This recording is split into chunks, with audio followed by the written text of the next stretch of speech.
Hello everyone, in this video I want to show you a very simple trick that you can use when it comes to image generation. For example, on YouTube is being floated with these retrofuturistic kind of videos, and they are getting too many views actually, and people just don't know what the prompts behind these are, right? So with this in mind, I got the idea of actually converting an image into an AI prompt, and then you can use that prompt to generate an image. And let me show you real quick how this is done. Get to the YouTube video, use the snipping tool and get the image. Let's say it's this one, right? So you just get the image, then come to a website such as imgbb.com and just upload it. Click start uploading, get the image, open, and click upload. So you can get the image URL and come to Promptmate. I'll show you which template it is. It will be called reverse engineered image AI prompt creation using image URL. Copy paste the URL of the image that we just uploaded, right? And click save and add prompt. Then once you do that, the first prompt will analyze mainly the image URL, will reverse engineer. It will use GPT vision to do that, and it will give you a full analysis of what's seeing, right? The second prompt will turn this analysis into an AI image prompt, and we will use chatgpt O1 preview, which is the best performing AI right now, especially for image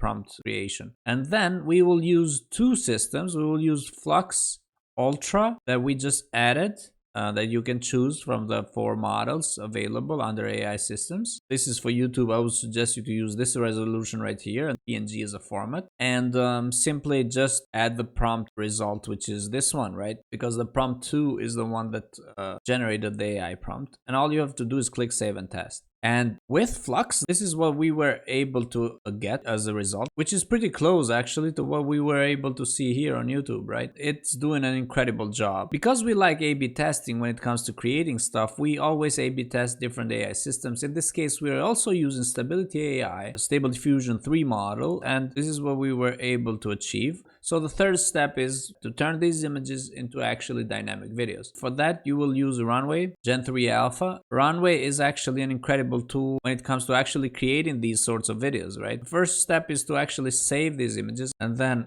upload them in here and just click crop. I'm gonna go for 10 seconds and just click generate. Once the video is ready, you can see the player coming to life. All you have to do is press play. To be honest, I'm not super happy with it, but again, I didn't give an actual prompt, but it actually does show the true potential of Gen 3 Alpha. Now, here comes the best part. So to put a video together, you might need several images. So what's great about Promptmate is that Promptmate has actually the ability to bulk process, which means you can upload a CSV file with many image URLs, and for each image URL that you will have in that CSV, you will get an image generated, which is great because in this case, you can have 50 images ready or even more. All you have to do is click use template, and instead of using actually a single input, click on switch to CSV input and upload CSV with all the image URLs in it, right? That you can actually bulk upload on here and on this website for free. Just keep in mind the CSV must have this title as a column title, image URL. You can also download the template here and it will give you the CSV directly for you to use, and then you will be able to bulk generate all these images, and it's great because the quality is definitely worth it. So this is it. If you have any questions, feel free to ask in the comments section. Thanks for watching. I'll see you in the next video.